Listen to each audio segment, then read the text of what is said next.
So hello everyone. पिछले class में हमने एक होमवर्क दिया था, बस एक ही दिया था, बाकी सारे एग्जांपल्स और क्वेश्चंस कराए थे रेशियो के ऊपर। तो आज इस क्वेश्चन को कर उसके बाद हम लोग क्या करेंगे, प्रोपोर्शन और वेरिएशन को देखेंगे और फिर उस पर एग्जाम्पल बनाएंगे। बस आज की क्लास इतनी तक मतलब होगी। उसके और अगले क्लास में टेस्ट योर कंसेप्ट, ठीक है, टेस्ट योर कंसेप्ट और ऐसे टाइप क्वेश्चन, ठीक है, लेवल 1, 2 और 3 ये क्वेश्चंस कराए जाएंगे ratio, proportion, variation, class 8 Pearson IT foundation के। तो आप इस क्लास के बाद इन सबको ट्राई करना, इन सब क्वेश्चन को, और जो जो अच्छे क्वेश्चंस होंगे इनमें उसको बताया जाएगा। तो चलो इसको देखते हैं। वैसे तो बन ही गया होगा ये।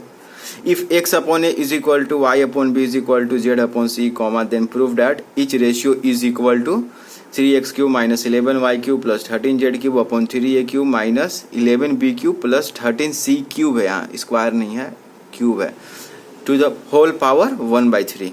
ठीक है, मतलब ये रेशियो दिया हुआ है कि x बाई ए का जो रेशियो है वो किसके is equal to y by B के, y बाई बी का रेशियो z बाई सी के, यानी ये तीनों का रेशियो आपस में सेम है। तो बोल रहा है कि ये जो रेशियो है यानी x बाई ए इसके बराबर है, ठीक है, y बाई बी भी इसके बराबर है और z बाई सी भी इसके बराबर है, ये प्रूफ करना है हमें।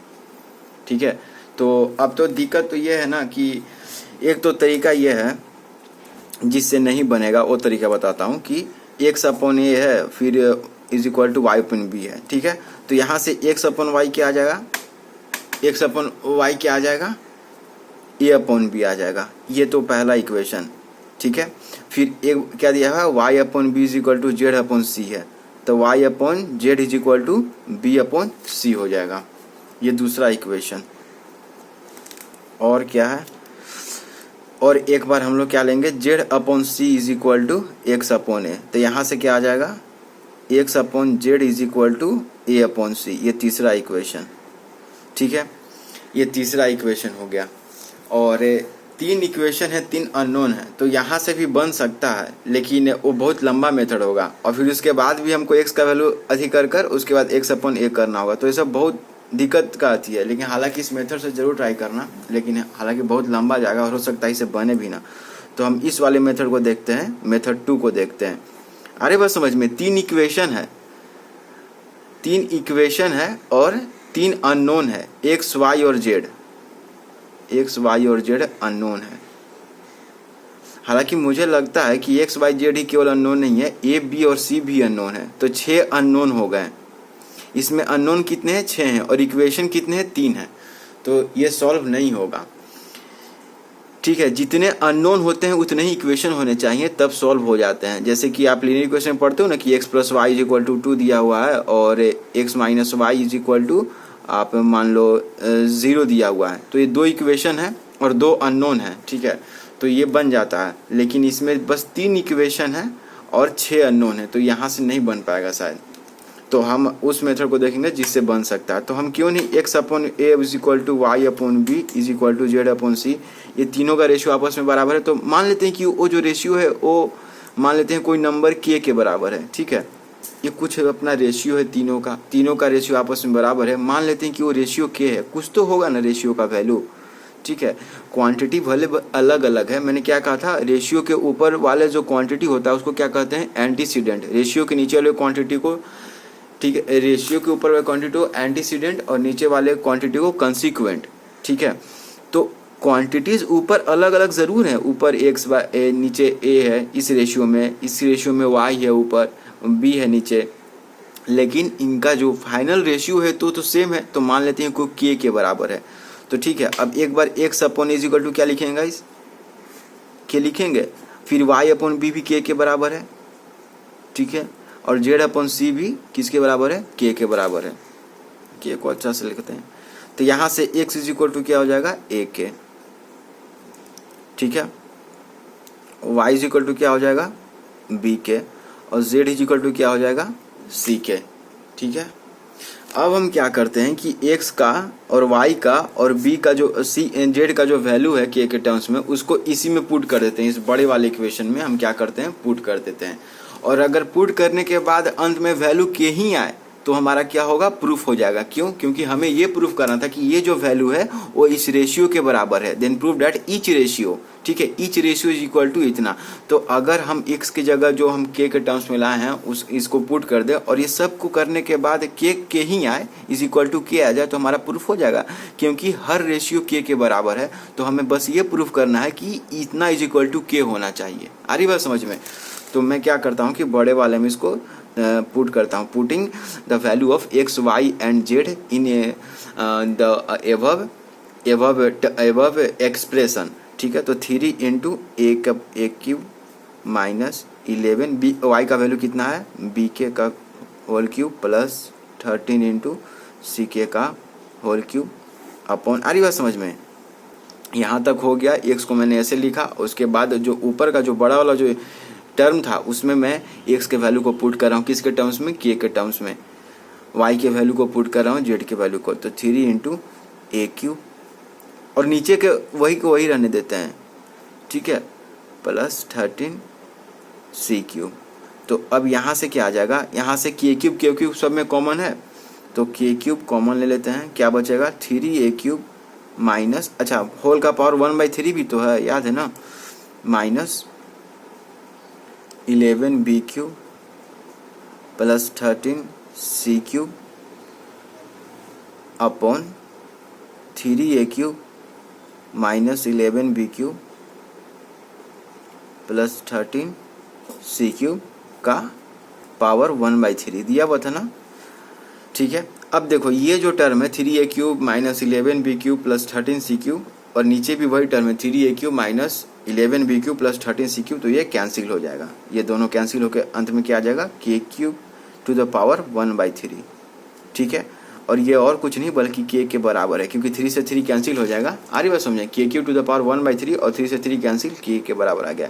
यानी कि जो एक्सप्रेशन था इसी एक्सप्रेशन को मैंने क्या इस तरह से लिखा था ना, कैसे, x के जगह ए क्यूब ए के पुट किया था, y के जगह b के, c के जगह z के जगह c के और बाकी नीचे a b जैसे है वैसे ही रहने दिया और देखा कि ये जो वैल्यू है k के बराबर है और k और कुछ नहीं था बल्कि हमारा वही रेशियो है जो हम देख रहे थे कि ईच रेशियो k के बराबर था और ये k की इज इक्वल टू हो गया, तो ये प्रूव्ड हो गया। आ रही बात समझ में, ये प्रूव्ड हो गया, ठीक है। ये सबसे आसान तरीका था, इससे देखना करके इसे होता है कि नहीं, ये 3 इक्वेशन आया तो कैसे मतलब होगा।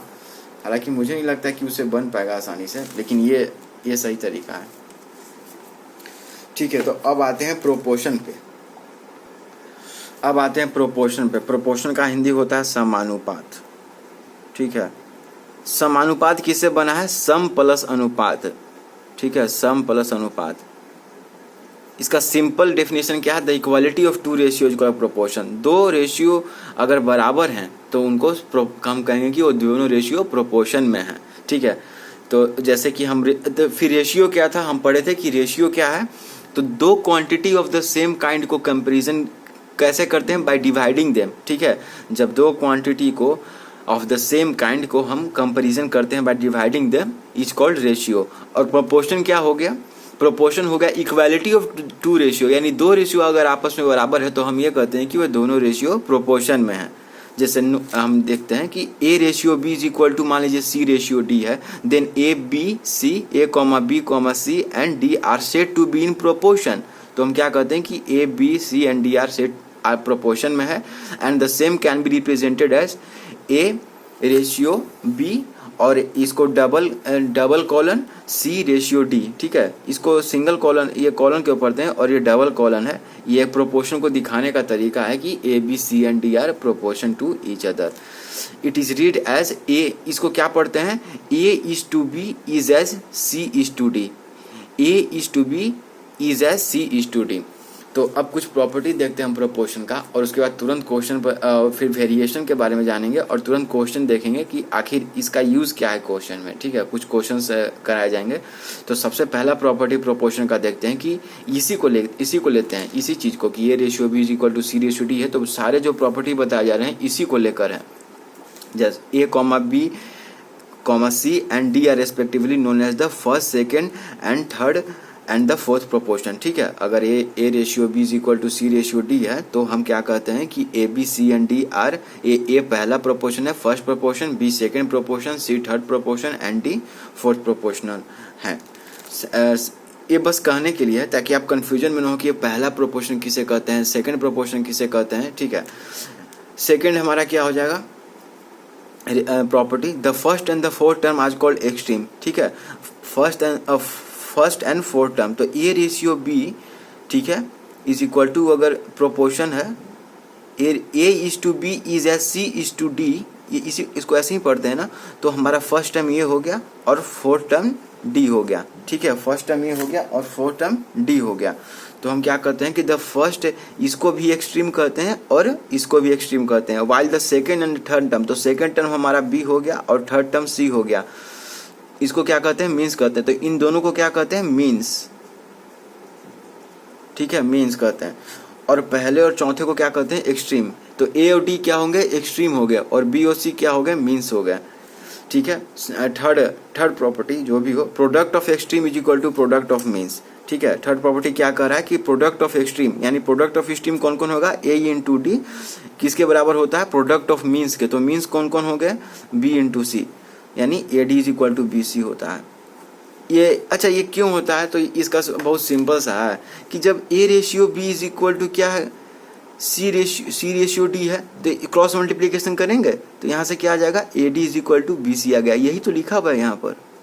ठीक है, और कोई चीज़ नहीं है, बस product of extreme is equal to product of, ये कोई बड़ा चीज़ नहीं है, ये तो लिनियर इक्वेशन में भी पढ़े हैं कि क्रॉस मल्टीप्लीकेशन होगा तो ये चीज़ हमारा आ जाता है। आगे बढ़ते हैं थोड़ा जल्दी। Fourth property, the fourth term can also be refer to as the fourth proportional of A B and C. Fifth, if A ratio B is equal to C ratio D, that is A by B is equal to C by D, comma, then the given proportion can be written as B ratio B is to A, इसको क्या पढ़ेंगे B is to A is as C is to D। ठीक है, इसको क्या पढ़ते हैं, किधर गया, B is to A is as D is to C, that is B by A is equal to D by C by taking reciprocal of both term। दोनों तरफ रेसिप्रोकल भी कर सकते हैं, जब A by B is equal to C by D है तो B by A is equal to D by C भी लिख सकते हैं। ठीक है, उसमें कोई इसी को, लेकिन इसी प्रॉपर्टी को क्या बोलते हैं गाइस इन्वर्टेंडो। ठीक है, जब ऐसा हम लोग करते हैं तो इसको क्या कहते हैं इन्वर्टेंडो। और जब इसी को A ratio B is equal to C ratio D को जब इस तरह से लिखते हैं कि A ratio C is equal to B ratio D, ठीक है, यानी कि हम मीन्स को एक्सचेंज कर दिए। ठीक है, सी जो मीन्स सी था उसको हम ए के साथ ला दिए और बी मीन्स को डी के साथ ले गए, तो इस तरह के A ratio C is equal to B ratio D, यानी A upon C is equal to B upon D, इसी को अल्टरनेंडो कहते हैं। क्या कहते हैं अल्टरनेंडो। वैसे कोई खास काम का तो नहीं है लेकिन फिर भी। अच्छा, अब जो बता रहा हूँ वो बहुत ज़्यादा ज़रूरी है कि क्योंकि अब कंपेंडेंडो एंड डिविडेंडो आ रहा है, जो कि इस चैप्टर का सबसे इम्पोर्टेंट प्रॉपर्टी है। हमने क्या कहा था कि A upon B is equal to C upon D है, तो क्यों नहीं हम दोनों साइड 1 ऐड कर दें। अच्छा, 1 ऐड करना ज़रूरी है क्या, हम कुछ भी ऐड कर सकते हैं। ठीक है, अरे कोई भी रियल नंबर ऐड कर सकते हैं, उसमें कोई बड़ी बात नहीं है, लेकिन हाँ सेम नंबर ही ऐड करना है दोनों तरफ। लेकिन हम 1 ऐड करते हैं तो देखते हैं क्या मिलता है। तो हमें मिला A plus B by B is equal to C plus D by D, यानी कि A plus B ratio B is equal to C plus D ratio D मिला।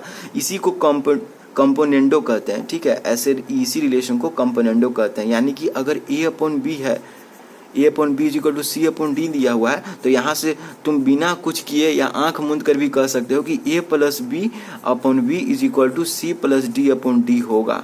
आ रही बात समझ में, आ रही बात समझ में, ये डायरेक्ट आप लिख सकते हो, इसी को कंपोनेंडो कहते हैं। अच्छा, लेकिन अगर मैं 1 ऐड करने के बजाय 1 माइनस कर दो, क्या 1 ही माइनस कर सकते हैं, बहुत तुम 2 माइनस करो, कुछ भी माइनस करो, लेकिन मुझे एक फंडामेंटल रिजल्ट चाहिए। ठीक है, इसलिए मैं 1 को माइनस कर रहा हूँ या 1 को क्या कर रहा हूँ प्लस कर रहा हूँ। तो 1 को प्लस करने पर दोनों साइड हमने कंपोनेंडो पाया। क्या पाया, A plus B upon B is equal to C plus D upon D. लेकिन अगर A by B is equal to C by D में दोनों तरफ है 1 माइनस कर दे तो क्या मिलेगा, A minus B by B is equal to C minus D by D. ठीक है, आ रही बात समझ में, यानी कि A by B is equal to C by D दिया हुआ है, तो आप आंख मूंद कर कह सकते हो कि A minus B by B is equal to C minus D by D होगा। ठीक है, यही तो लिखा हुआ है, इसी को डिविडेंडो कहते हैं, इस तरह के प्रॉपर्टी को। तो वो इक्वेशन नंबर 1 था और इक्वेशन नंबर 2 है, तो दोनों इक्वेशन को अगर डिवाइड कर दें तो ऊपर क्या आ जाएगा, a plus B by B upon a minus B by B, LHS में आ जाएगा, और RHS में क्या आ जाएगा, C plus D by D upon C minus D by D. आ रही बात समझ में? ये हमारा पहला इक्वेशन था, a plus B by B is equal to C plus D by D, ये पहला इक्वेशन था। दूसरा इक्वेशन क्या आया, जो पहले वाला है उसको कंपोनेंडो कहते हैं। दूसरा वाला रिजल्ट क्या आया था, a minus B by B is equal to C minus D by D, उसी को डिविडेंडो कहते हैं। तो क्यों नहीं दोनों इक्वेशन को हम डिवाइड कर देते हैं। क्या लिखा मैंने, 1 divided upon 2, equation 1 divided upon equation 2। तो यहाँ से क्या आया, b से b तो कैंसिल हो गया, यहाँ d से d कैंसिल आया, तो हमारा एक बहुत अच्छा रिजल्ट आता है। क्या आता है, a plus B upon a minus B is equal to C plus D upon C minus D. यानी कि अगर कहीं पर भी अगर आपको लिखा हो कि a by B is equal to C by D है, और of course b and d should not be equal to 0, तो आप आंख मूंद के लिख सकते हो क्या, कि a plus B upon a minus B is equal to C plus D upon C minus D होगा। और ये प्रूफ भी मैंने दे दिया। ये क्या है, प्रूफ है इसका। कंपोनेंडो डिविडेंडो का बहुत लोग डायरेक्ट रिजल्ट बता देते हैं, लेकिन मैंने यहाँ प्रूफ के साथ बताया। और सिंस पहले वाले जो इक्वेशन था उसको कंपोनेंडो कहते थे, दूसरे वाले को डिविडेंडो कहते थे, तो ये जो नया रिजल्ट आया इसी को क्या बोलते हैं, कंपोनेंडो एंड डिविडेंडो। सो ये बहुत इंपॉर्टेंट है। और नोट एक लाइन और आप नोट कर लेना कि if a upon B is equal to C upon D is equal to E upon F and L comma M and N R, यानी L M and N R 3 non zero, ठीक है, non zero numbers, ठीक है, यानी L M और N zero नहीं हो सकता, जीरो को छोड़कर और कोई नंबर हो सकता है। तो एक हमारे पास बहुत अच्छा रिजल्ट आता है कि then a by B is equal to C by D is equal to E by F is equal to LA plus minus MC plus minus NE upon LB plus minus MD plus minus NF। वैसे देखने में बहुत बड़ा लग रहा है, लेकिन है नहीं कुछ, और डायरेक्ट आप इसको क्वेश्चन यूज करके बहुत बड़े बड़े, मतलब जो बड़े बड़े क्वेश्चन हैं उनको आप सीधे बना सकते हो। मैंने क्या कहा कि a by B is equal to C by D is equal to E by F है, और L M and N R कोई 3 नॉन जीरो नंबर है, यानी जीरो को छोड़कर और कोई हो सकता है, -2 हो सकता है, +2 हो सकता है, कुछ भी पॉजिटिव इंटीजर नेगेटिव इंटीजर हो सकता है, ठीक है, कोई फ्रैक्शन भी हो सकता है, ठीक है। तो हम क्या लिख सकते हैं कि a by B is equal to C by D is equal to E by F is equal to LA। देख रहे हो, यानी कि a और b को सेम अथी से डिवाइड किए, मल्टीप्लाई किए, L से ही मल्टीप्लाई किए हैं। C और D का जो रेशियो था उसको सेम से मल्टीप्लाई किए, M से ही, और E और F का जो था उसको सेम N से मल्टीप्लाई किए हैं, और बीच में प्लस माइनस साइन कुछ भी हो सकता है, प्लस भी हो सकता है माइनस भी, इसलिए प्लस माइनस मैंने लिख दिया है। आ रही बात समझ में? तो दरअसल ये जो वैल्यू आता है ना, वो ये तीनों का जो रेशियो है जो कि आपस में बराबर है उसके बराबर आता है। हम बताएंगे, इसको क्वेश्चन बनाएंगे तब समझ में आएगा, ठीक है, अच्छा से समझ में आएगा।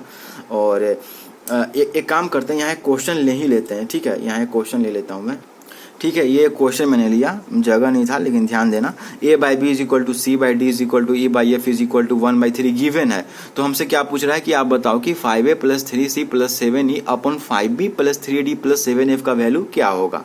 ओके, अब यहाँ पर L का वैल्यू 5 है, M का वैल्यू 3 है, N का वैल्यू 7 है। आप देख रहे हो जो रेशियो A B है उसको सेम 5 से मल्टीप्लाई किया गया है, प्लस माइनस में से प्लस है, कोई दिक्कत की बात नहीं है। C D को जो रेशियो 3 से मल्टीप्लाई किया, U F का रेशियो 7 से मल्टीप्लाई किया दोनों को, तो इसका आंसर क्या होगा? इसका आंसर और कुछ नहीं बल्कि a बाई बी के ही बराबर होगा। ये पूरा वैल्यू a बाई बी के बराबर होगा, या पूरा वैल्यू C बाई डी के बराबर होगा, या पूरा वैल्यू E बाई F के बराबर होगा, लेकिन ये तीनों किसके बराबर है? 1/3 के। इसलिए इसका आंसर सीधे 1/3 हो जाएगा। अरे बात समझे? यही तो लिखा हुआ था कि a by B is equal to C by D is equal to L plus minus MC plus minus NE upon LB plus minus MD plus minus NF। अच्छा, कोई ये प्रूफ कर सकता है मुझे कि ये क्यों होता है? अभी तक तो मैंने केवल रिजल्ट बताया और इस पर एक सवाल भी कराया। और दरअसल ये सवाल आपका test your concept very short answer type question का क्वेश्चन नंबर 12 था, ठीक है, ठीक है। लेकिन हालांकि फिर से हम लोग कराएंगे। तो क्या मुझे कोई प्रूफ कर सकता है? कैसे प्रूफ करेंगे इसको? कोई प्रूफ कर सकता है? कंपोनेंडो और डिविडेंडो से प्रूफ होगा। आ रही बात समझ में? कंपोनेंडो डिविडेंडो से प्रूफ हो सकता है, और नहीं तो आप जिस तरह से मैंने पहला वाला क्वेश्चन बनाया इस वीडियो का कि रेशियो आप के मान लो और उसको यहाँ पर डालोगे तो ये चीज़ आपका आ सकता है। लेकिन कंपोनेंडो डिविडेंडो से बनाने की कोशिश करना कि कैसे इसको हम कर सकते हैं, ठीक है। तो और रेशियो वाले से भी करना कि इस पूरे को क्या मान लेना गाइस, के मान लेना, ठीक है। इसको के मान लेना कि K is equal to A by B. तो यहाँ से ए का वैल्यू कितना आ जाएगा बी के, सी का वैल्यू कितना आ जाएगा डी के, ई का वैल्यू कितना आ जाएगा एफ के। तो ए का वैल्यू को आप के बी पुट कर देना, ठीक है, सी के वैल्यू को के डी और ई के वैल्यू को क्या पुट कर देना के एफ। ये मैं रिवर्स में जा रहा हूँ, ये ऐसे प्रूफ ये सही तरीका नहीं है, लेकिन मैं रिवर्स में जाकर देख रहा हूँ कि मतलब क्या हो सकता है। तो ठीक है, लेकिन इसको हो सकता है तो कंपोनेंटो डिविडेंडो से प्रूफ करना है इस रिजल्ट को, सीधे केवल याद नहीं कर लेना है, इसको प्रूफ भी करना है। ठीक है, आगे बढ़ते हैं। प्रोपोर्शन का प्रॉपर्टी डिफिनेशन देख लेंगे, कुछ प्रॉपर्टी और कुछ टर्म भी देखें। मीन क्या होता है, एक्सट्रीम क्या होता है, product of extreme is equal to product of mean हो गया था। अब हम कंटिन्यूड प्रोपोर्शन देखेंगे, ठीक है। तो 3 क्वांटिटीज, अच्छा प्रोपोर्शन क्या था, रेशियो का ही कम, इक्वालिटी ऑफ रेशियो को क्या कहते हैं, प्रोपोर्शन। मैंने क्या कहा, प्रोपोर्शन क्या होता है, इक्वालिटी ऑफ 2 रेशियो या फिर इक्वालिटी ऑफ रेशियो बोल दो, क्योंकि जरूरी नहीं कि 2 ही रेशियो हो सकता है 2 से ज़्यादा हो, ठीक है। तो equality of ratio is called proportion. तो कंटिन्यूड प्रोपोर्शन क्या होता है, 3 quantity A B and C are said to be in continued proportion if क्या लिखा हुआ है, if A ratio A is to B is as B is to C, ठीक है।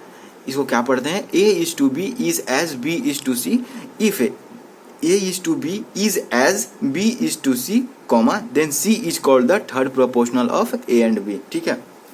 इसी को कंटिन्यूड प्रोपोर्शन कहते हैं, लगातार प्रोपोर्शन होना। अगर यहाँ बी के जगह कोई और नंबर आ जाता तो ये कंटिन्यूड प्रोपोर्शन नहीं होता। मान लो बी के जगह डी हो जाता तो क्या कंटिन्यूड प्रोपोर्शन होता, नहीं होता, ठीक है।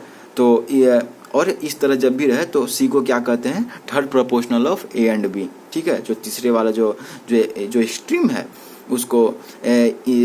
उसको क्या कहते हैं कि third proportional of A and B, ठीक है। मीन प्रोपोर्शनल क्या कहते हैं, जैसे मीन प्रोपोर्शनल ऑफ, और ये सब कहाँ से चल रहा है, उसी पहले वाले प्रोपोर्शन को जो मैंने लिया था ना कि A upon B is equal to C upon D है, where B and D is not equal to zero, उसी को मैं लेकर चल रहा हूँ। तो यहाँ पर अब उसको मैंने लेकर चला, लेकिन यहाँ पर जब बात हुई कंटिन्यूड प्रोपोर्शन की, तो कंटिन्यूड प्रोपोर्शन में मीन प्रोपोर्शनल अगर निकालना हो ए एंड सी का, जैसे कि A is to B is as B is to C, then B is called the mean proportional of A and C. जब भी ऐसा सिचुएशन हो तो बी को मीन प्रोपोर्शनल कहते हैं। और आपको पता ही है कि product of mean is equal to product of extreme होता है। तो प्रोडक्ट ऑफ मीन कितना हो जाएगा, बी इंटू बी हो जाएगा, प्रोडक्ट ऑफ एक्सट्रीम कितना हो जाएगा, ए इंटू सी हो जाएगा। तो B square is equal to A C, यानी B is equal to plus minus square root of A C. ये नहीं कि केवल B is equal to square root of A C लिख के बैठे हुए हैं या B is equal to minus square root of A C लिख के बैठे हुए हैं, दोनों साइन हो सकता है, ठीक है। तो इसी को मीन प्रोपोर्शनल कहते हैं। तो जब भी ऐसा कंटिन्यूड प्रोपोर्शन आए और उसका मीन प्रोपोर्शनल पूछा जाए तो कितना होगा, plus minus square root of A C, ये हमारा आंसर हो जाएगा। यानी कि प्रोडक्ट ऑफ द एक्सट्रीम का स्क्वायर रूट और प्लस माइनस में। तो इस तरह से टाइप्स ऑफ वेरिएशन मतलब क्या होता है, बदलाव, ठीक है। बहुत सारे वेरिएशन, जैसे कि आपने पढ़ा था कि मान लो स्पीड कांस्टेंट रहता है, ठीक है गाइस, स्पीड क्या होता है, कांस्टेंट रहता है। तो डिस्टेंस को क्या लिखेंगे, स्पीड इनटू टाइम लिखते हैं, डिस्टेंस इज इक्वल टू, लेकिन स्पीड तो कांस्टेंट है, तो ये तो घट बढ़ नहीं रहा है, यानी और ठीक है, यानी यहाँ पर डिस्टेंस क्या है guys, directly proportional to time है। ऐसा बोल सकते हैं कि जैसे जैसे टाइम बढ़ेगा वैसे वैसे डिस्टेंस बढ़ेगा। आ रही बात समझ में, क्योंकि स्पीड कांस्टेंट है। मान लो 60 किलोमीटर प्रति घंटा से गाड़ी जा रही है, तो टाइम जैसे जैसे बढ़ेगा स्पीड भी टाइम जैसे जैसे बढ़ेगा। मान लो ये गाड़ी 60 किलोमीटर प्रति घंटा की ओर से मान लो जा रही है, तो और स्पीड बिल्कुल कांस्टेंट है, ठीक है, स्पीड बिल्कुल क्या है, कांस्टेंट है। तो टाइम जैसे जैसे बढ़ेगा डिस्टेंस भी बढ़ते जाएगा। तो यहाँ हम कहते हैं कि speed directly proportional to time है। तो डायरेक्ट वेरिएशन का मतलब क्या होता है कि 2 क्वांटिटीज, ठीक है। इसका जैसे डायरेक्ट वेरिएशन क्या होता है, इसका डेफिनेशन आपके बुक में दिया हुआ है, लेकिन फिर से मैं एक बार पढ़ के बता दे रहा हूँ कि if 2 quantities are related to each other such that an increase or decrease in the first quantity result in a corresponding proportional increase or decrease in the second quantity, then the 2 quantities are said to vary directly with each other. Directly का मतलब ये होता है, और समय अगर कम है तो डिस्टेंस भी कम रहेगा, ठीक है, और समय अगर ज़्यादा हो गया तो डिस्टेंस भी ज़्यादा कवर होगा, ठीक है। जब स्पीड कांस्टेंट रहेगा तो समय कम पे डिस्टेंस कम कवर रहेगा, ज़्यादा समय बीतने पर डिस्टेंस और ज़्यादा कवर रहेगा। तो इसी को कह रहे हैं कि एक क्वांटिटी की इंक्रीज या डिक्रीज होने से जो दूसरा क्वांटिटी है वो भी इंक्रीज या डिक्रीज होता है। तो ऐसे रिलेशन को हम क्या कहते हैं, डायरेक्ट वेरिएशन कहते हैं। और मैंने एग्जाम्पल दिया इसी का कि जब स्पीड कांस्टेंट है वो, तो और भी बहुत सारे एग्जाम्पल हो सकते हैं, ठीक है। तो सेकंड एग्जाम्पल हम देखते हैं, सॉरी अब डायरेक्ट वेरिएशन देख लें। अभी हम वेरिएशन पढ़ रहे हैं और वेरिएशन में पहला टाइप हम पढ़ रहे हैं क्या, डायरेक्ट वेरिएशन। सेकंड टाइप क्या पढ़ेंगे, इन्वर्स वेरिएशन। तो इन्वर्स वेरिएशन में जैसे कि आपको क्या कैसे बताऊं, जैसे कि मान लो किसी काम को करना है और उस काम में मान लीजिए कि एम आदमी लगे हुए हैं, ठीक है, एम आदमी लगे हुए हैं और वो डी दिनों में, ठीक है, डी दिनों में उस काम को करते हैं, तो यहाँ पर M inversely proportional to D होगा। अरे बात समझ में, एम इन्वर्सली, डायरेक्टली नहीं, इन्वर्सली, क्योंकि जितने कम दिन लगेंगे, ठीक है, उतने ज़्यादा आदमी चाहिए उस काम को। कि अगर किसी काम को मुझे कम दिन में करना है, ठीक है, तो मुझे ज़्यादा आदमी चाहिए होंगे। काम को कम दिन में करना है तो मुझे ज़्यादा आदमी चाहिए, यानी कि तो इन्वर्स प्रोपोर्शन का क्या हो जाएगा डिफिनेशन कि if two quantities are related to each other such that an increase or decrease in the first quantity result in a corresponding proportionate decrease or increase in the second quantity, then the two quantities are said to be vary inversely with each other. यानी कि एक quantity की increase होने से दूसरा decrease करता हो, आ रही बात समझ में, या एक क्वांटिटी के डिक्रीज होने से दूसरा इंक्रीज करता हो। पहले क्वांटिटी के इंक्रीज करने से अगर दूसरा डिक्रीज करता हो, या पहले क्वांटिटी के डिक्रीज करने से दूसरा इंक्रीज करता हो, तो ऐसे रिलेशन को क्या कहते हैं, इन्वर्स वेरिएशन। लेकिन डायरेक्ट वेरिएशन में ऐसा नहीं था। डायरेक्ट वेरिएशन में क्या था कि एक क्वांटिटी की इंक्रीज करने से दूसरा क्वांटिटी भी इंक्रीज हो रहा था, आ रही बस समझ में, और एक क्वांटिटी के डिक्रीज होने से दूसरा क्वांटिटी भी डिक्रीज हो रहा था। ये था ना डायरेक्ट वेरिएशन, आ रही बात समझ में। लेकिन इन्वर्स वेरिएशन में उल्टा हो जाता है। तो मैंने एग्जांपल दिया इन्वर्स वेरिएशन का ये कि अगर मुझे कम दिनों में, अगर मुझे ज़्यादा आदमी होंगे तो कम दिनों में काम पूरा हो जाएगा, ठीक है, आ रही बात समझ में यहाँ से। और बहुत बार आपने देखा भी होगा, जैसे न्यूटन्स लॉ ऑफ किस कैसे बताऊँ, हाँ, ग्रेविटेशनल, आप पढ़ते हो ग्रेविटेशन, तो आप क्या पढ़ते हो कि force of gravitation is inversely proportional to distance between the square of the distance between the two object, ऐसा पढ़ते हो ना। तो यहाँ पर क्या है, वहाँ पर रिलेशन इन्वर्स वेरिएशन का। फिर ज्वाइंट वेरिएशन क्या होता है, ठीक है, डायरेक्ट वेरिएशन हो गया, इन्वर्स वेरिएशन हो गया, एग्जाम्पल भी दे दिया, समझा भी दिया। थर्ड टाइप क्या होता है वेरिएशन का, ज्वाइंट वेरिएशन, ठीक है। वेरिएशन का हम एक देख लेते हैं डिफिनेशन, उसके बाद एग्जांपल देखेंगे इसका, उसके बाद तुरंत क्वेश्चन पे आएंगे कि when a change in a quantity depends on the changes in two or more quantity, when a change in quantity depend on the when a change in quantity depend on the changes in two or more quantities it is said to be, देखो यहाँ पर to पर ध्यान, to or मोर, ठीक है, when a change in quantity depends on the changes in the two or more quantities, comma, it is said to be vary jointly with quantities। जैसे कि अभी तक तो जितना देख रहे थे डायरेक्ट या इन्वर्स वेरिएशन में, तो एक क्वांटिटी का डिक्रीज या इंक्रीज होने से ही दूसरे क्वांटिटी को डिक्रीज या इंक्रीज हो रहा था, उससे फर्क पड़ता था। यानी एक क्वांटिटी का डिक्रीज इंक्रीज होना किसी दूसरे क्वांटिटी को, जैसे कि मेरा कहने का मतलब है कि एक क्वांटिटी का डिक्रीज या इंक्रीज होना केवल एक दूसरे एक क्वांटिटी के डिक्रीज या इंक्रीज होने से होता था, ठीक है।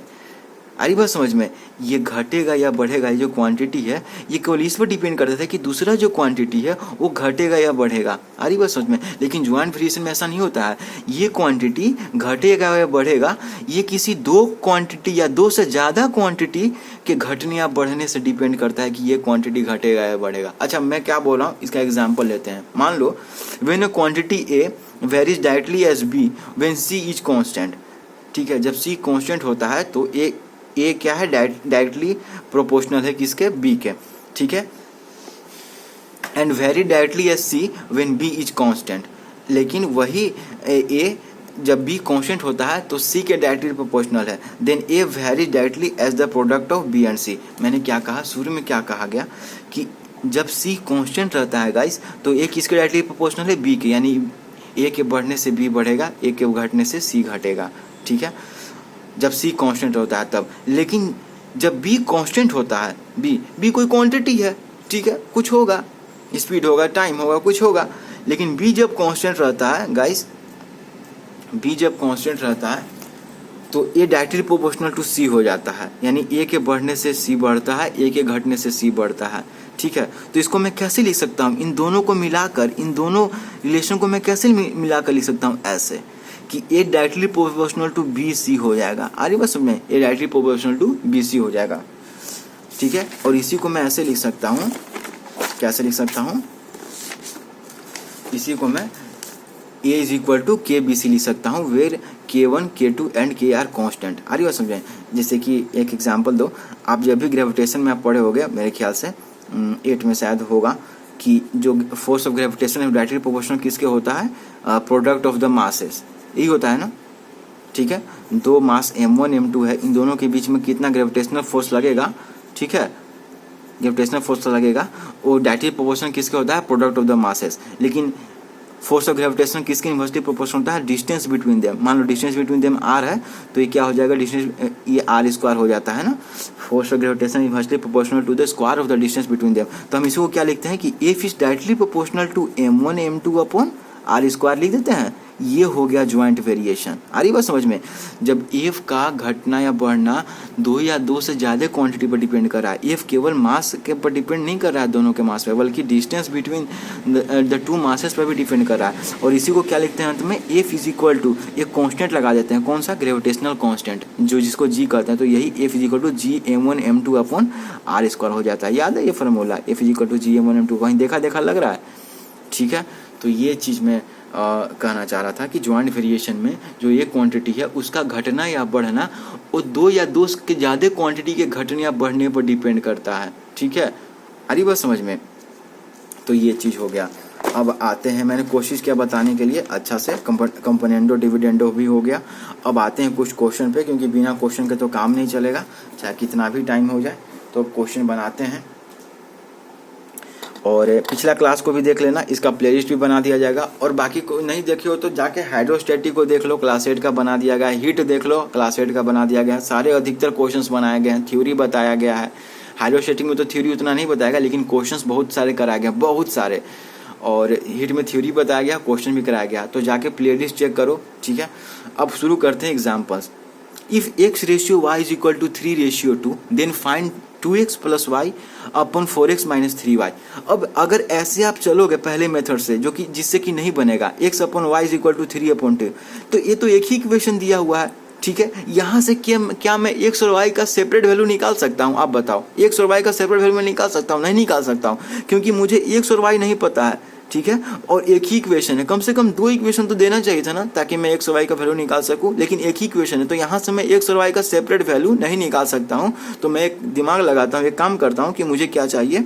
मान लेते हैं मेथड 2, ठीक है। इससे आप फंस जाओगे, यहाँ पता नहीं चल पाएगा। तो मान लेते हैं कि 2x plus y upon 4x minus 3y, ठीक है। 2x plus y upon 4x minus 3y है, तो ये k के बराबर है, मान लेते हैं ये k के बराबर है, ठीक है। ये k के बराबर है, जो हमारा आंसर है वो k के बराबर है।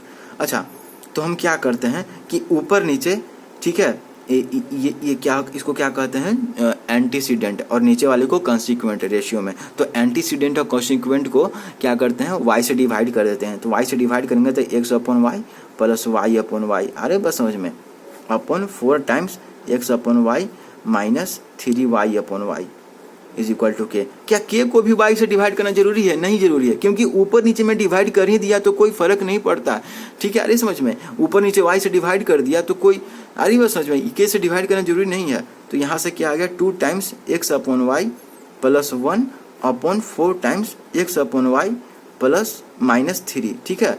अरे बस समझ में, इज इक्वल टू के। लेकिन x अपॉन वाई का वैल्यू तो मुझे पता है ना, कितना है, 3/2 है। अरे बस समझ में, तो यहाँ से मैं क्या करूँगा, 2 times 3/2 plus 1 upon 4 times 3/2 minus 3 is equal to K. तो यहाँ से क्या आ जाएगा, 6, 2 से 2 कैंसिल हो जाएगा, तो यहाँ से क्या आ जाएगा, 4 अपॉन 2 2 जा 4, ये क्या हो जाएगा, 3, 2 2 जा 4 हो जाएगा, और 3 2 जा 6, और 6 minus 3 is equal to K. तो k का वैल्यू कितना आ गया, 4/3। और k का वैल्यू कि हम किसको माने थे, 2x plus Y upon 4x minus 3y को ही k माने थे, और इसी का वैल्यू पूछ रहा था। तो यानी इसका वैल्यू कितना हो जाएगा, कितना हो जाएगा, 4/3। अरे बस समझ में, ठीक है। तो ऐसे बनाते हैं कि ऊपर नीचे आप y से डिवाइड कर दो, या हो सकता है कि आप x से भी डिवाइड कर सकते हो। जैसे x अपॉन वाई 3/2 लिखे हैं, तो इसी को y अपॉन x को भी तो 2/3 लिख सकते हैं। तो आप ऊपर नीचे एंटीसीडेंट और कॉन्सिक्वेंट को आप x से भी डिवाइड कर सकते हो, और तब आप वैल्यू को 2/3 पुट करना, और वहाँ से भी आंसर आ जाएगा, कोई उसमें दिक्कत नहीं होगा, ठीक है। आगे बढ़ते हैं। कि verify whether 2, 3, 4 and 6 are in proportion. तो प्रोपोर्शन में है तो इसके क्या करते हैं हम, सोल्यूशन। आसान सा सवाल है कि प्रोपोर्शन है तो ये 2/3 हो जाएगा, ये इसका रेशियो 2 और 3 का रेशियो 2/3 हो जाएगा, और 4 और 6 का रेशियो 4/6 हो जाएगा। लेकिन इन दोनों का एनसीएफ है, 4 और 6 का एनसीएफ तो 2 होता है, तो इसको सिंपलेस्ट फॉर्म में लिखने के लिए क्या करते हैं कि ऊपर नीचे को उसके एनसीएफ से डिवाइड कर देते हैं। अरे बात समझ में, तो कितना हो जाएगा 2/3 हो जाएगा। तो क्या इन दोनों का तो 4/6 को 2/3 भी तो लिख सकते हैं, तो इसलिए 2/3 इज इक्वल टू क्या हो जाएगा, इस 4/6 हो जाएगा। हो जाएगा कि नहीं हो जाएगा, तो इसका मतलब 2:3 इज इक्वल टू 4:6। इसका मतलब 2, 3, 4 एंड 6 आर इन प्रोपोर्शन। ठीक है, आ रही है समझ में ये चीज़ें, तो यहाँ से प्रूफ हो गया। बस सिंपलेस्ट फॉर्म में देखना था इसको। जरूरी नहीं कि रेशियो क्वांटिटी अलग अलग है, लेकिन रेशियो तो सेम है ना। जब हम सिंपलेस्ट किए तो देखें कि ये तो 2/3 की ही बराबर है। इसका मतलब 2/3 इज इक्वल टू 4/6, यानी कि 2:3 इज इक्वल टू 4:6, यानी कि 2, 3 एंड 6 आर इन प्रोपोर्शन। ठीक है, आगे का सवाल देखते हैं, solution. Determine the fourth proportional to the number 5, 6 and 8। तो मान लेते हैं कि फोर्थ प्रोपोर्शनल कौन है, x है, मान लेते हैं। तो यानी कि 5:6 इज इक्वल टू 8:x, यही होगा ना फोर्थ प्रोपोर्शन। इसी को ना कहते हैं गाइस, पता था ना, first proportion, second proportion, third proportion, fourth proportion मैंने बताया था ना जब प्रॉपर्टी बता रहा था। तो प्रॉपर्टी क्या मतलब कुछ टर्म्स बता रहा था तब। तो यहाँ से क्या हो जाएगा 5/6 इज इक्वल टू 8/x। तो यहाँ से क्या हो जाएगा x इज इक्वल टू 85/5, यानी कि यहाँ से क्या हो जाएगा x इज इक्वल टू 9.6।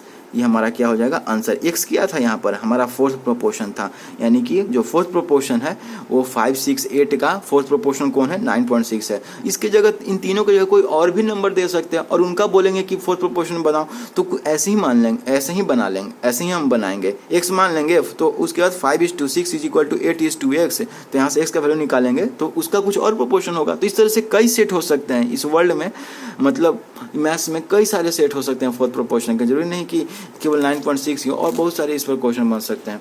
अब आते हैं जो हमने वेरिएशन पढ़ा था उसका बहुत अच्छा यूज़ है, और इस पर ध्यान देना।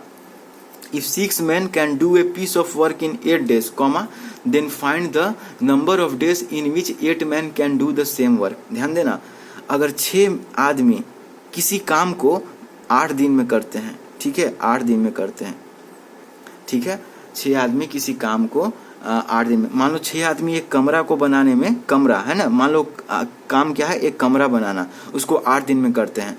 तो उसी कमरे को अगर 8 आदमी बनाएंगे तो उसे कितना दिन में बना देंगे। तो गाइस 6 आदमी उस कमरे को 8 दिन में बनाते हैं, तो 8 आदमी अगर होंगे, अब आदमियों की संख्या ज़्यादा हो गई है, तो ये आदमी जब ज़्यादा हो गए हैं तो उसी कमरे को कम दिन में बना लिया जाएगा। बनाया जाएगा कि नहीं, मैंने कहा था ना जब इन्वर्स प्रोपोर्शन पढ़ा रहा था तो मैंने क्या कहा था गाइस कि आदमी और दिनों की संख्या में जब भी काम की बात आती है तो इन्वर्सली प्रोपोर्शनल का रेशियो होता है। आदमी अगर ज़्यादा हो गए तो उस काम को कम दिन में कर लिया जाएगा, आदमी अगर कम हो गए तो उस काम को ज़्यादा दिन में किया जाएगा। तो यहाँ से क्या हो जाएगा, तो मान लेते हैं कि उस काम को x दिन में पूरा करते हैं, कौन, 8 आदमी x दिन में पूरा करते हैं। तो आप बताओ कि मैं यहाँ पर क्या लिखूँ।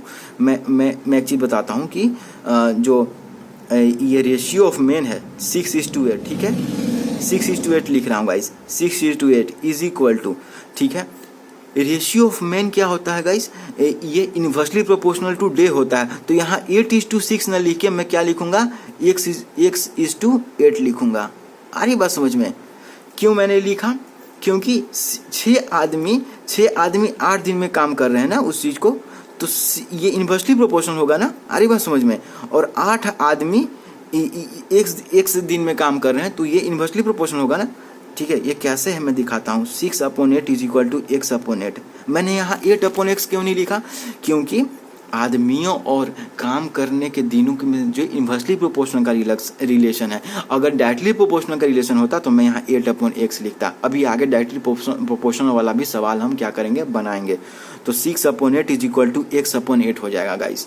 आ रही बात समझ में। 6/8 is equal to x/8। 8/x नहीं होगा क्योंकि 6 आदमी 8 दिन में काम पूरा कर रहे हैं। आ रही बात समझ में। देख लो इन्वर्सली प्रोपोर्शनल का रिलेशन है और 8 आदमी एक दिन में उस काम को पूरा कर रहे हैं। तो देख रहे हो इन्वर्सली प्रोपोर्शनल का रिलेशन है, इसलिए मैं ऐसे लिख रहा हूँ। तो यहाँ से x का वैल्यू कितना जाएगा गाइस, 8 × 6/8 8, तो 8 से 8 कैंसिल यानी 6 डेज, यानी कि 8 आदमी उसी कमरे को 6 दिन में बनाएंगे। और ये तो होना ही था, 8 दिन से कम समय आना ही था। 6 आदमी उस कमरे को 8 दिन में बना रहे थे और अभी 8 आदमी उसी कमरे को कितने दिन में बनाएंगे? 6 दिन में बनाएंगे। ये तो पक्का था कि 8 दिन से कम ही समय लगेगा। और अब आंसर भी आ गया कि x किसके बराबर है? 6 डेज के बराबर।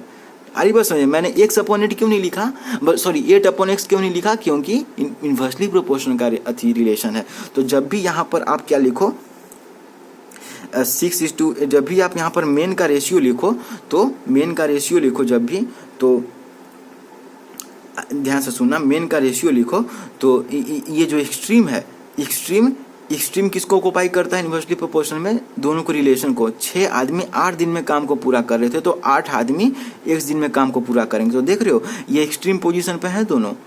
और 8 और x कहाँ है? मीन पोजीशन पे है। आ रही बात समझ में? ये क्या है? मीन पोजीशन पे है। ये कब होता है? जब इन्वर्सली प्रोपोर्शनल का रिलेशन हो, इन्वर्सली वेरिएशन, ठीक है, या वेरिएशन का हो। वेरिएशन पढ़ाया था ना, तो वेरिएशन प्रोपोर्शन दोनों सेम चीज़ है। इन्वर्सली वेरिएशन का क्या हो? रिलेशन हो। तो क्या होता है? एक्सट्रीम के पोजीशन को कौन कौन ऑक्युपाई करता है? कि 6 आदमी 8 दिन में काम कर रहे हो। मीन पोजीशन को 8 आदमी x दिन में काम कर रहे हैं। आ रही बात समझ में? ये पोजीशन मीन है ये दोनों, और ये दोनों एक्सट्रीम पोजीशन है। तो 6 आदमी 8 दिन में। आ रही समझ में? Inversely proportional. लेकिन डायरेक्टली प्रोपोर्शनल रहता तो क्या करते हैं? 6 आदमी 8 यहाँ लिखा जाता, ठीक है, और 8 आदमी x यहाँ लिखा जाता। समझ में आ रहा है एक चीज़? चाहे आप देखो बुक में कैसे लिखा हुआ है कि as more man will require less days to do the same work, comma the proportion is an indirect proportion, therefore inverse ratio of man is equal to ratio of number of days. Inverse ratio of man, ठीक है, तो वही बात हो गई कि 8:6 is equal to 8/x। लेकिन यहाँ 8/x लिखा हुआ है और आप तो x/8 लिखे थे, तो बात लेकिन मैंने तो 6 है यहाँ, ठीक है, यहाँ 8/x लिखा हुआ है, ठीक है, लेकिन यहाँ 8/6 भी तो लिखा हुआ है और मैंने क्या लिखा है? 6/8 लिखा है। तो बात तो सेम हो गई ना। आप बस इतना लगेगा कि इनडायरेक्टली प्रोपोर्शनल का रहती है, इसमें कोई फार्मूला भी है इसका, लेकिन सिंस रेशियो पढ़ रहे हैं तो हम इसी से बनाते हैं, ठीक है। अरे बस समझ में। अब आते हैं कि इन अ फैमिली, इसको पहले खुद से ट्राई करना, ठीक है। In a family, consumption of rice is 60 kg for 24 days, comma, then find the consumption of rice in 18 days. In a family, consumption of rice, ठीक है, एक फैमिली के अंदर 60 kg राइस, ठीक है, 60 kg राइस कितने दिनों में खत्म हो जाती है? 24 डे में, ठीक है। फार्मूला से भी बनेगा, आप फार्मूला से आप खुद बनाना, ठीक है, लेकिन रेशियो से मैं बताना चाहता हूँ कि कैसे डायरेक्ट और इनडायरेक्ट वेरिएशन का यूज होता है। तो उसी फैमिली में, ठीक है, एक फैमिली में 24 डेज में कितना राइस खत्म हो जाता है? 60 kg राइस खत्म हो जाता है, ठीक है। खाना बनता है तो राइस तो खत्म होगा ही ना, और थोड़ी राइस बढ़ेगा, और ठीक है। तो उसी फैमिली में 18 दिन में कितना राइस खत्म हो जाता है? तो मान लो 1 kg राइस खत्म हो जाता है। अच्छा एक बात बताओ, जितना ज़्यादा दिन होगा उतना ज़्यादा राइस खत्म होगा? मैंने क्या कहा? जितना ज़्यादा दिन होगा, दिन बढ़ते जाएंगे, हर दिन कुछ बनेगा चावल, तो जितना ज़्यादा दिन बढ़ेगा उतना ज़्यादा राइस खपत होगा ना। तो यहाँ days is directly proportional to consumption of rice है, डायरेक्टली प्रोपोर्शनल है कि जितने ज़्यादा दिन बढ़ेंगे उतने ज़्यादा राइस का भी खपत होगा, और जितने कम दिन होंगे उतना कम राइस का खपत होगा। ज़्यादा दिन बढ़ते जाएगा तो ज़्यादा राइस खपत होगा, क्योंकि लोग खा रहे हैं, फैमिली के अंदर खा रहे हैं ना हम। तो जब 24 दिन में 60 kg राइस खा जाते हैं तो 18 दिन में 60 kg से कुछ कम ही खाएंगे। तो मान लेते हैं 1 kg खाते हैं, तो यहाँ पर क्या हो जाएगा गाइस? 24/18 इज इक्वल टू 24 दिन में 60 kg, तो यहाँ तो डायरेक्टली प्रोपोर्शनल है ना, ठीक है। तो यहाँ पर अब x/60 नहीं लिखेंगे बल्कि 60/x लिखेंगे। आ रही बस में, क्योंकि 24 दिन में 60 kg राइस खाते हैं और 18 दिन में 1 kg, तो डायरेक्टली प्रोपोर्शनल का यहाँ रिलेशन है। पिछले वाले क्वेश्चन में इन्वर्सली प्रोपोर्शनल का वेरिएशन का रिलेशन था, यहाँ डायरेक्ट वेरिएशन का रिलेशन है। तो यहाँ से क्या आ जाएगा? 24/18 इज इक्वल टू 60/x। देख रहे हो 24, यहाँ देख रहे हो सामने है ये चीज़। 24 दिन में 60 kg राइस खा जा रहे हैं और 18 दिन में 1 kg राइस खा जा रहे हैं, तो x का वैल्यू क्या आ जाएगा? 18 × 60/24, तो 3 छक्का 18, 3 8 24, और ये क्या हो जाएगा? 4 दूनी 8 और 15 चौके 60, तो ये क्या हो जाएगा? 2 तिहाई 6, तो यानी 45 डेज, 45 kg, ठीक है। अरे बात समझ में। तो यहाँ पर डाइटरी प्रोपोर्शन का है 24 दिन में 60 kg राइस खा जा रहे हैं, तो 18 दिन में 1 kg राइस खाएंगे तो कितना 18 दिन में कितना खाएंगे 45 kg। देख रहे हो 45 kg 60 से कम है, तो ये हमारा आंसर हो गया। ठीक है, लेकिन इसी में इस एग्जाम्पल में क्या था, इसमें क्या था, इन्वर्सली प्रोपोर्शनल रिलेशन था कि 60 आदमी एक दिन में थोड़ी काम कर रहे थे, 7 आदमी 8 दिन में काम कर रहे थे। सॉरी 60 बोला हूँ, 6 आदमी एक दिन में थोड़ी काम कर रहे थे, 6 आदमी 8 दिन में उस कमरे को पूरा बना रहे थे। मैंने काम ले लिया कमरा बनाना, और 8 आदमी 8 दिन में थोड़ी काम कर रहे थे, 8 आदमी एक दिन में काम कर। देख रहे हो ऊपर नीचे है ये इन्वर्सली प्रोपोर्शनल का। तो आपको सवाल पर जैसे जैसे सवाल होंगे आप उसको खुद से सोचना कि डायरेक्टली प्रोपोर्शनल का रेशियो हो सकता है या इन्वर्सली प्रोपोर्शनल का, उसके अनुसार बनाना। एक और एग्जाम्पल देखते हैं, पहले इसको खुद से ट्राई करना। Solution, if a 3a plus 5b ratio 3a minus 5b is equal to 3c plus 5d ratio 3c minus 5d, then show that a, b, c and d are in proportion। क्या इसको देख के कुछ याद आ रहा है? ये ऊपर देख रहे हो कुछ ऐसा लग रहा है आपको कि a by b is equal to c by d दिया हुआ है ना।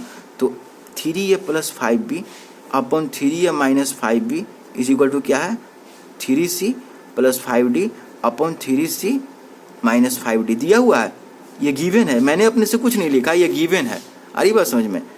तो ये इस पूरे को मैं कैपिटल ए मान लेता हूँ, इस पूरे को मैं कैपिटल बी मान लेता हूँ, इस पूरे को मैं कैपिटल सी मान लेता हूँ, इस पूरे को मैं कैपिटल डी मान लेता हूँ। यानी यहाँ पर क्या लिखा हुआ है, A capital A upon capital B is equal to capital C upon capital D. आ रही बात समझ में। तो आपको याद है ना कंपोनेंडो डिविडेंडो में क्या करते हैं कि जब भी तो क्या लिख सकते हैं, A plus capital B upon capital A minus capital B is equal to capital C plus capital D upon capital C minus capital D. ऐसा लिख सकते हैं कंपोनेंडो डिविडेंडो से। तो हम क्या लिखेंगे 3a प्लस, और कैपिटल ए की जगह क्या लिख सकते हैं 3a plus 5b plus 3a, capital B की जगह क्या लिख सकते हैं 3a माइनस 5b अपन 3a plus 5b minus 3a plus 5b। ठीक है, इज इक्वल टू, क्योंकि माइनस के बाद साइन चेंज हो जाएगा ना, तो इसीलिए हम माइनस में लिख के प्लस लिखा हूँ, ये तो पता ही होगा आपको।